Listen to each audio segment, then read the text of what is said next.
राधे राधे भाइयों और बहनों।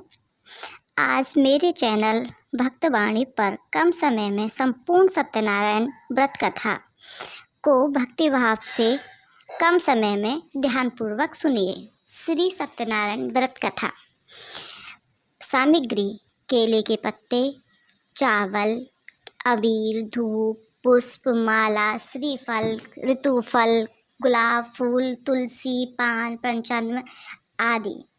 चौकी: पूजा विधि: व्रत करने वाला पूर्णिमा व संक्रांति के दिन साय को स्नान आदि से निवृत्त होकर पूजा स्थान में आसन पर बैठकर श्री गणेश, गौरी, विष्णु आदि देवताओं का ध्यान कर पूजन करे और संकल्प करे कि मैं सत्यनारायण स्वामी का पूजन तथा व्रत करूँगा। एक समय योगी राज नारद जी द्वारा दूसरों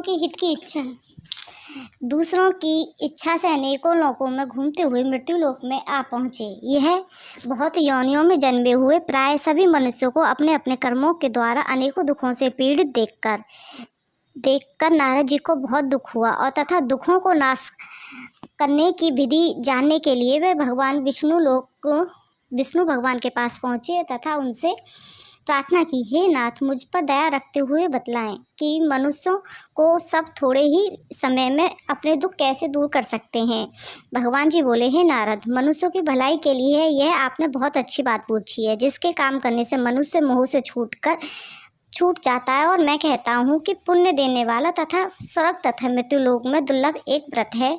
आज मैं प्रेमवश होकर आपको कहता हूँ। भक्ति भाव में सवाया दें और निवेद, केले, फल, घी, दूध, गेहूं का चूर्ण लें। गेहूं के अभाव में साठी का चूर्ण, शक्कर, गुड़ लें तथा भक्षण योग पदार्थ जमा करके सवाया पर अर्पण कर दें। वधुओं सहित पूजन करें और भक्तिभाव से प्रसाद ग्रहण करें। नृत्य, संगीत आदि का आचरण कर सत्यनारायण भगवान का स्मरण कर समय व्यतीत करें। दूसरा अध्याय।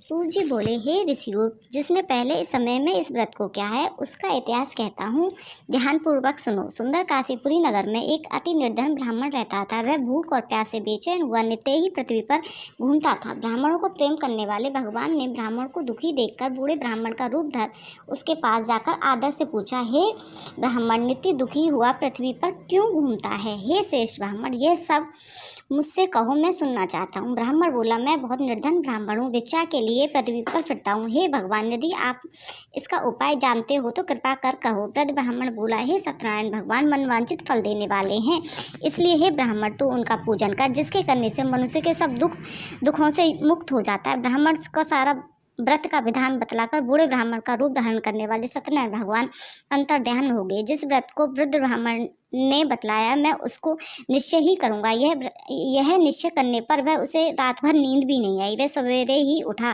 और सत्यनारायण के व्रत को निश्चय कर भिक्षा के लिए चला। उस दिन भिक्षा में उसे बहुत सारा धन मिला, जिससे बंधु बांधवों सहित उसने सत्यनारायण भगवान का व्रत किया। इसके करने से ब्राह्मण सब दुखों से छूटकर अनेकों प्रकार की संपत्तियों से युक्त हुआ। उस समय ब्राह्मण हर मास व्रत करने लगा। इस तरह सत्यनारायण भगवान के इस व्रत को जो भी करेगा वह सब पापों से छूटकर मोक्ष को प्राप्त होगा। आगे पृथ्वी पर सत्यनारायण व्रत करेगा वह मनुष्य सब दुखों से छूट जाएगा। इस प्रकार नारद जी ने नारायण का ये कहा हुआ यह व्रत तुमसे कहा। हे विप्र, मैं अब और क्या कहूँ? ऋषि बोले, हे मुनीश्वर, संसार में ब्राह्मण से सुनकर किसने ये व्रत को किया है, हम सब ये सुनना चाहते हैं। सूत जी बोले, हे मुनि, जिसने ये व्रत किया है वह सब सुनो। एक समय ब्राह्मण धन और ऐसे के अनुसार बंधुओं के साथ व्रत करने को तैयार हो। उसी समय एक लकड़हारा लकड़ी बेचने वाला बूढ़ा आदमी उसके द्वार आया। भूख से दुखी लकड़हारे ने उस व्रत को करते हुए देखकर लकड़हारा ब्राह्मण को नमस्कार कर कहने लगा, आप ये क्या कर रहे हो? इसके करने से क्या फल मिलता है? कृपा कर मुझसे कहो। ब्राह्मण ने कहा, मनोकामनाओं को पूर्ण करने वाला यह सत्यनारायण भगवान का व्रत है। इसकी कृपा से मेरे यहाँ धन धान्य की वृद्धि हुई है। भगवान ने इस व्रत के बारे में जानकर लकड़हारा बहुत प्रसन्न हुआ और चरणामृत लेकर प्रसाद खाने के बाद अपने घर को चला गया। लकड़हारे ने मन में यह संकल्प किया कि आज ग्राम में लकड़ी बेचने से जो भी धन मिलेगा उसे से सत्यनारायण भगवान का व्रत करूंगा। यह मन में विचार कर बूढ़ा ब्राह्मण लकड़ियों को अपने सिर पर रखकर जिस नगर में धनवान लोग रहते थे वह ऐसे सुंदर नगर में गया। वह रोज रोज वहां उन लकड़ियों के दाम उसे पहले से चौगने मिले। तब वह बूढ़ा लकड़हारा दाम लेकर अति प्रसन्न होकर पक्के केले की फली, शक्कर, घी, दूध, दही, गेहूं, चून आदि सत्यनारायण भगवान के व्रत की संपूर्ण सामग्री लेकर अपने घर गया। वह अपने सभी भाइयों को बुलाकर विधि पूर्वक भगवान की पूजा व्रत किया। उस व्रत के प्रभाव से बूढ़ा लकड़हारा धन, पुत्र आदि से युक्त होकर संसार में अति सुख भोग कर वैकुंठ को प्रारंभ हुआ।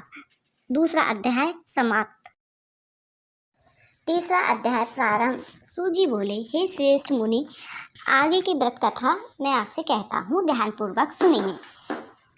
उल्लामुख नाम का एक बुद्धिमान राजा था। वह सत्यवक्ता और जितेंद्रिय था। प्रतिदिन देव स्थानों में जाता और गरीबों को धन देकर उनके कष्टों को दूर करता था। उसकी पत्नी कमल के समान मुख वाली सती साध्वी थी। भद्रशिला नदी के तट पर उन दोनों ने सत्यनारायण देव का व्रत किया। उस समय वहां एक साधु वैश्य आया, उसके पास व्यापार के लिए बहुत सारा धन था। नाव को किनारे पर ठहरा कर राजा के पास गया और राजा से पूछा, आप यह क्या कर रहे हैं? हे राजन, भक्ति युक्त चित्त से आप यह क्या कर रहे हैं? मेरी सुनने की इच्छा है, आप मुझे बताइए। राजा बोले, हे साधु, आपके बांधवों के साथ तथा पुत्र आदि की प्राप्ति के लिए यह महाशक्तिवान सत्यनारायण भगवान का व्रत व पूजन किया जा रहा है। राजा के वचन सुनकर साधु आदर के साथ बोला, हे राजन, मुझसे सब विधि विधान आप मुझसे कहें, मैं भी इस व्रत को करूंगा। मेरी कोई संतान नहीं है, निश्चय ही होगी। राजा के ये विधान सुनकर व्यापार से निवृत्त हो आनंद के साथ घर गया और साधु ने अपनी स्त्री से संतान देने वाले उस व्रत का समाचार सुनाया और कहा, जब भी मेरे यहाँ संतान होगी मैं इस व्रत को करूंगा। साधु के ऐसे वचन सुन अपनी स्त्री लीलावती को कहे। एक दिन उसकी स्त्री लीलावती पति के साथ आनंदित होकर सांसारिक धर्म में प्रवृत्त होकर सत्यनारायण भगवान की कृपा से गर्भवती हो गई तथा 10वें महीने एक सुंदर कन्या का जन्म हुआ। दिन ब दिन वह कन्या इस तरह बढ़ने लगी जैसे शुक्ल पक्ष का चंद्रमा बढ़ता है। कन्या का नाम कलावती रखा गया। लीलावती ने मीठे शब्दों में अपने पति से कहा, आपने जो संकल्प किया था कि भगवान का व्रत करूंगा, आप उसे कीजिए। साधु बोले, हे प्रिय, इसके विवाह पर करूंगा। पत्नी को आश्वासन देकर वह नगर को गया। कलावती पितृगृह में वृद्धि को प्राप्त हुई। साधु ने जब नगर में सखियों के साथ अपनी पुत्री को खेलते हुए देखा, तुरंत दूत बुलाकर कहा, पुत्री के पास से कोई सहयोग वर देख कर लाओ। साधु की आज्ञा पाकर दूत कंचन नगर पहुंचा और वहां पर बड़ी खोज कर देखभाल कर लड़की के पास से सहयोग वार्णित पुत्र को लेकर आया। सहयोग लड़के को देखकर साधु ने अपने भाई बंधुओं सहित प्रसन्नचित होकर अपनी पुत्री का विवाह कर दिया, किंतु दुर्भाग्य से विवाह के समय भी उसने व्रत का करना भूल गया। तब श्री भगवान नारायण क्रोधित होकर उसे श्राप दिया कि तुम्हें दुख की प्राप्ति होगी। अपने काम में कुशल साधु बनिया अपने जमाता सहित समुद्र के समीप रतनपुर नगर पहुंचा। वहां दोनों ससुर जमाई चंद्रकेतु राजा के नगर पहुंचे और व्यापार करने लगे। एक रोज भगवान सत्यनारायण की माया से प्रेरित कोई चोर राजा का धन चुराकर शीघ्र जा रहा था, किंतु पीछे पीछे राजा के दूतों को आता देख चोर ने घबराकर भागते भागते धन को वहीं चुपचाप रख दिया जहां वह ससुर और जमाई ठहरे हुए थे। तब दूतों ने साधु वैश्य के पास राजा का धन को रखा हुआ देखकर दोनों को बांध ले गए और प्रसन्नता से दौड़ते हुए राजा के समीप जाकर बोले, यह चोर हम पकड़ कर लाए, देखकर आज्ञा दें। राजा के समीप जाकर बोले कि यह 2 चोर हम पकड़कर लाए हैं, देखकर आज्ञा दें। राजा की आज्ञा से उनको कठिन कारावास में डाल दिया गया और उनका जो भी धन था वह सारा छीन लिया गया। उसी श्राप द्वारा उनकी पत्नी भी घर में बहुत दुखी हुई। घर पर जो धन रखा था उसे चोर चुरा कर ले गई। शारीरिक व मानसिक पीड़ा से भूख और प्यास से अधिक दुखित होकर अन्न की चिंता में कलावती एक ब्राह्मण के घर गई। जहाँ सत्यनारायण व्रत कथा को होते देखा, वहाँ उसने कथा सुनी तथा प्रसाद ग्रहण कर घर पर आई। माता ने कलावती से कहा, हे पुत्री, दिन में कहाँ रही थी? तेरे मन में क्या है? कलावती बोली, हे माता, मैं एक ब्राह्मण के घर सत्यनारायण व्रत कथा को देखा है। कन्या के वचन सुन लीलावती भगवान के पूजन की तैयारी करने लगी। लीलावती ने परिवार और बंधुओं सहित भगवान का पूजन किया और वर मांगा कि मेरे पति और दामाद शीघ्र घर पर आए और प्रार्थना की जब हम सबका अपराध क्षमा करें। सत्यनारायण भगवान को इस व्रत से संतुष्ट हो गए तथा राजा चंद्रकेतु को सपने में दिखाई दी और कहा, हे राजन, दोनों बंदी वैश्य को प्रातः ही छोड़ दो। उनका जो भी धन लिया है उसका दुगना धन देकर उन्हें यहाँ से सम्मान सहित विदा कीजिए। जब राजा ने यह अपना सपना सभा में सुनाया तो उन्हें ब्राह्मण ने कहा, हे राजन, आप इन्हें कारावास से इन्हें बंदी युक्त कर दीजिए। अब कोई वह नहीं है। ऐसा राजा को नए नए आभूषण और पहनाकर जितना धन लिया उसका दूना धन दिलाकर विदा किया। दोनों वैश्य अपने घर को चल दिए। चौथा अध्याय प्रारंभ। सूत जी बोले, वैश्य ने मंगलाचार कर यात्रा आरंभ की और अपने नगर को चला। उनको थोड़ी दूर पहुंचते दंडी वैश्यधारी सत्यनारायण ने उनको पूछा, हे साधु, तेरी नाव में क्या है? अभिमानी वाणी हंसता हुआ बोला, हे दंडी, आप क्यों पूछते हो? क्या धन लेने की इच्छा है? मेरी नाव में जो बेल पत्ते आदि भरे हैं। वैसे के कठोर वचन सुनकर भगवान ने कहा, तुम्हारा वचन सत्य हो। ऐसा कहकर दंडी भगवान वहां से चले गए और कुछ दूर जाकर समुद्र के किनारे बैठ गए। दंडी के जाने पर वैश्य ने नित्य क्रिया करने के बाद जब अपनी नाव को ऊंचा उठा देखकर अचंभा किया, तब नाव में बेल पत्तर आदि देखकर वह मूर्छित हो गया। फिर मूर्छा खुलने पर बहुत शोक करने लगा। तब उसका दामाद बोला, आप शोक ना करें, ये दंडी का श्राप है। आप उनकी शरण में जानी चाहिए, तभी हमारी मनोकामना पूर्ण हुई। दामाद के ऐसे वचन सुनकर दंडी के पास पहुंचे और अत्यंत भक्ति भाव से नमस्कार कर बोले, आपने जो भी वचन कहे वह असत्य हो, हमें क्षमा करें। ऐसे कहकर वह रोने लगा। तब दंडी भगवान बोले, हे बांडीपुत्र, मेरी आज्ञा से बार बार तुम्हें दुख प्राप्त हुआ है, तो मेरी पूजा से विमुख हुआ है। साधु बोला, हे भगवान, आपकी माया से मोहित ब्रह्मा आदि को ही नहीं पहचान सके तो मैं अज्ञानी आपको कैसे पहचान सकता हूँ? आप प्रसन्न हुई, मैं आपकी सामर्थ्य के अनुसार आपकी पूजा करूँगा। मेरी रक्षा करो, पहले के समान नौका में धन भर दो। उनमें भक्ति युक्त वचन सुनकर भगवान प्रसन्न हो गए। उसी इच्छा अनुसार वर देकर अंतर्ध्यान हो गए। तब नाव पर आकर देखा कि नाव धन से परिपूर्ण थी। वह भगवान सत्यदेव का पूजन कर साथियों सहित अपने नगर को पहुंचा। तब नगर के निकट पहुंचा, तब दूतों को घर भेजा।